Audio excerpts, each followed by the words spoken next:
Beijing से लौटने के डोनाल्ड ट्रंप के महज 7 दिन भी नहीं हुए कि जिनपिंग ने अपने बयान से संदेश दे दिया कि वो और रूस मिलकर एक नया वर्ल्ड ऑर्डर पर काम कर रहे हैं, जहां दुनिया के फैसले अमेरिका अकेले नहीं करेगा। उधर चीन ने ट्रंप की अपेक्षा के मुताबिक पुतिन को ज्यादा तवज्जो दी। खबर है कि पुतिन को चीन ने असाधारण सम्मान दिया है। एक लंबा वन-ऑन-वन बातचीत का सीजन, राजकीय भोज, जॉइंट प्रेस कॉन्फ्रेंस, यानी एक ओर चीन ने पुतिन को इज्जत दी तो दूसरी ओर ट्रंप को बेइज्जत करने में चीन ने कोई कोर कसर नहीं छोड़ी। जाहिर सी बात है, चीन को पुतिन की जरूरत है और चीन उसी जरूरत के आधार पर पुतिन को रेस्पेक्ट दे रहा है। आज की तारीख में चीन के लिए सबसे बड़ा चैलेंज क्या है और उस पर पुतिन का भरोसा क्या दिया गया है? चीन के लिए आज की तारीख में सबसे बड़ा चैलेंज है कि चीन की इंडस्ट्री को चलाने के लिए बड़े पैमाने पर तेल चाहिए। चीन के पास स्ट्रेटेजिक रिजर्व है आने वाले कुछ महीनों के लिए, लेकिन वो रिजर्व धीरे धीरे खत्म होने लगे।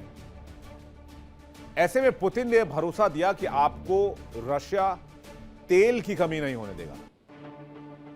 इसका मतलब क्या हुआ? इसका मतलब यह हुआ कि पुतिन ने ऐसा मास्टर स्ट्रोक चला है जिससे अमेरिका के 80 दिन का संघर्ष मिडिल ईस्ट में और बिलियंस ऑफ बिलियन डॉलर्स का खर्च सब मिट्टी में मिल गया। सब कुछ एक झटके में पुतिन के एक बयान से स्वाहा हो गया। एक ब्रह्मास्त्र से सब समेट दिया पुतिन ने, क्योंकि अभी तक चीन रूस से कम लेकिन ईरान से मैक्सिमम ऑयल लेता था, लगभग 80% ऑयल अपनी जरूरत का। और जब से गल्फ ऑफ ओमान में अमेरिका ने नेवल ब्लॉकेट किया हुआ है, तब से चीन को तेल नहीं मिल पा रहा है। और यही वजह थी कि अमेरिका ने ईरान पर हमला किया कि ऑयल सप्लाई कट ऑफ करो चाइना का। तब चाइना गिड़गिड़ाता हुआ अमेरिका के पास जाएगा कि माई बाप मदद कीजिए, हमारा मैन्युफैक्चरिंग सेक्टर धराशायी हो रहा है। लेकिन ऐसा कुछ नहीं हुआ और अब पुतिन ये कह रहे हैं कि चीन को तेल की कमी नहीं होने दी जाएगी। मतलब आप समझ लीजिए कि अमेरिका के नेवल ब्लॉकेट का भी कोई फायदा नहीं होने वाला, क्योंकि जितना ऑयल चाहिए होगा रूस चीन को देगा। और चीन किसी अमेरिकी प्रेशर में नहीं है कि वो रूस से तेल नहीं खरीद सकता है। आज चीन प्रेशर बना रहा है अमेरिका पर, दूसरे देशों पर। चीन इस प्रतिरोध की ताकत को अपने साथ रखना चाहता है, खासकर जब ताइवान का मुद्दा उठता है तो ताइवान भी एक बहुत जरूरी इंपॉर्टेंट पार्ट है। चलिए अब आपको बताते हैं कि पुतिन को ज्यादा तवज्जो चीन ने कैसे दी।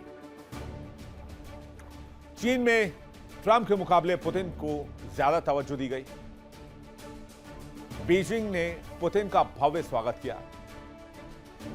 पुतिन को चीन का करीबी रणनीतिक साझेदार बताया।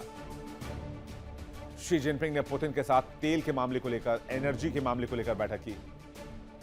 चीनी मीडिया ने पुतिन के दौरे को बहुत महत्व दिया और डोनाल्ड ट्रंप के साथ रिश्तों में तनाव बना हुआ है। ट्रेड वॉर को लेकर चीन और ट्रंप आमने सामने हैं। ताइवान और टैरिफ जैसे मुद्दों पर भी विवाद बढ़ा हुआ है। चीन का रवैया ट्रंप के प्रति ज्यादा सख्त नजर आ रहा है। कूटनीतिक तौर पर भी चीन ने पुतिन को ज्यादा गर्मजोशी दिखाई। खबर है कि शी जिनपिंग की पुतिन के साथ काफी देर तक बातचीत हुई है और इसमें ईरान के ज्यादातर मुद्दों पर बातचीत हुई है। ऑयल सप्लाई के मुद्दे पर बातचीत हुई है, होर्मुज को लेकर बातचीत हुई है। पुतिन ने जिनपिंग को समझाया कि हमें हर हाल में ईरान के साथ रहना है और ईरान को मजबूत करना है। खबर है कि चीन और रूस चाहते हैं कि दुनिया भर से अमेरिकी दादागिरी को कम किया जाए, ईरान के मुद्दे पर अमेरिका को फंसा कर रखा जाए। उधर पुतिन ने कहा है कि जो हम रेल कॉरिडोर शुरू कर रहे हैं उसके जरिए रूसी और ईरानी तेल चीन को मिलता रहेगा। बदले में चीन को ईरान को तकनीक और आर्थिक तौर पर सपोर्ट करना होगा। ट्रंप बीजिंग गए तो शी जिनपिंग अमेरिका की ओर ज्यादा झुकते दिखे। इस बीच पुतिन ने चीन का दौरा किया ताकि चीन को समझा सके कि ईरान को सपोर्ट जारी रखना बहुत जरूरी है। उधर ट्रंप की ईरान रणनीति 3 स्तंभों पर खड़ी है। धार्मिक, आर्थिक दबाव, सैन्य धमकी और राजनयिक अलगाव। और रूस, चीन, ईरान की तिकड़ी इन तीनों स्तंभों को एक एक करके कमजोर कर रही है। कहते हैं अमेरिकी प्रतिबंध तभी काम करते हैं जब पूरी दुनिया उन्हें माने। लेकिन चीन ने युआन में ईरान से भी तेल खरीदा और रूस से भी तेल खरीदने की तैयारी कर रहा है। और उधर चीन ईरान को तकनीक दे रहा है, खुफिया इनपुट्स दे रहा है, सैटेलाइट डेटा दे रहा है, लोकेशंस दे रहा है, हथियार भी दे रहा है। और ट्रंप ईरान पर हमले की धमकी दे रहे हैं। लेकिन वो जानते हैं अगर हमला हुआ तो रूस और चीन ईरान का साथ देंगे। दोनों सीधे जंग में नहीं आएंगे, लेकिन ईरान को इतना हथियार दे देंगे और इतने खुफिया इनपुट्स दे देंगे कि अमेरिका का फिर से मार खाना तय है। ट्रंप की रणनीति यह थी कि ईरान को अलग थलग काट दो, ब्लॉकेट लगा के, होर्मुज बंद करके, गल्फ ऑफ ओमान बंद करके। लेकिन रूस, चीन के साथ ईरान और ज्यादा फौलाद होकर निकला। एससीओ में ईरान सदस्य है और ब्रिक्स में भी है। यह बहुपक्षीय मंच ईरान को राजनयिक कवर दे रहा है। रूस के तकनीक के कारण अमेरिकी प्लेन भी गिर रहे हैं। ऐसे में डोनाल्ड ट्रंप के लिए किसी सदमे से कम नहीं।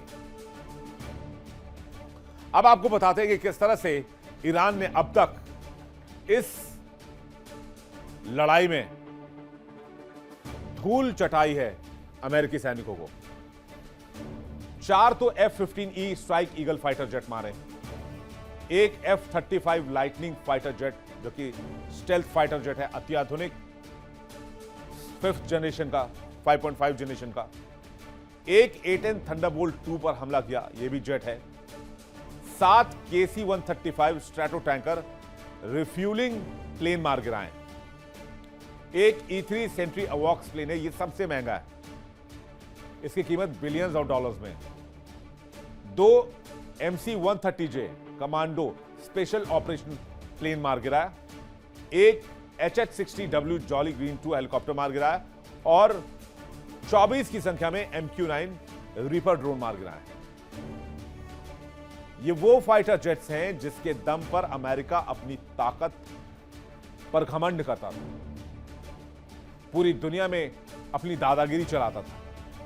लेकिन ईरान ने अमेरिका को वो सबक सिखाया कि अमेरिका की दादागिरी ईरान में मिट्टी में मिल गई। और चीन अपनी इकोनॉमी को मजबूत कर रहा है। और मिडिल ईस्ट को अगर ओवरऑल आप देखें और एशिया को अगर आप ओवरऑल देखें तो यहां पर जो बड़े देश हैं, इनका कॉमन दुश्मन नजर आता है अमेरिका। इसलिए अब ये तिकड़ी साथ काम कर रही है। और अब तो ब्रिक्स समिट भी होने जा रहा है सितंबर में इंडिया में।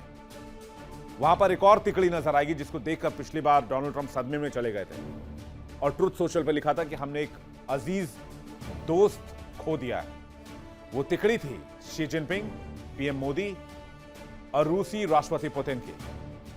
और जब ये 3 नेता साथ आते हैं तो अमेरिका का दिल भी धक धक करता है, अमेरिका घबराता है।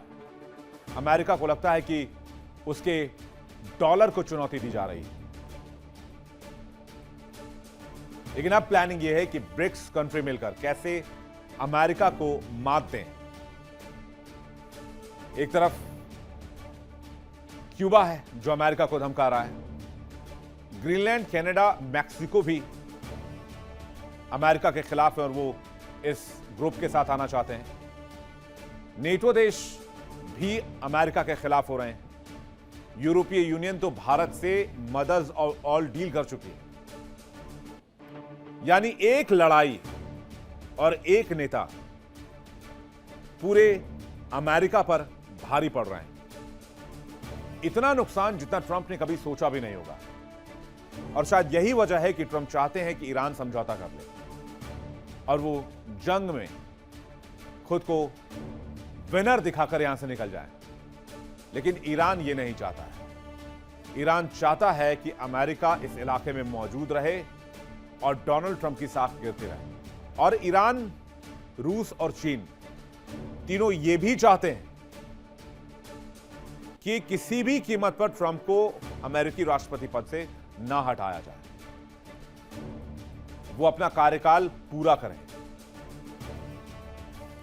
यानी कुल मिलाकर कहा जाए पुतिन के बीजिंग दौरे को लेकर तो पुतिन ने एक ऐसा मास्टर स्ट्रोक चल दिया है जिससे अमेरिका की सारी प्लानिंग वॉश आउट हो गई है। अमेरिका की रणनीति खत्म हो चुकी है।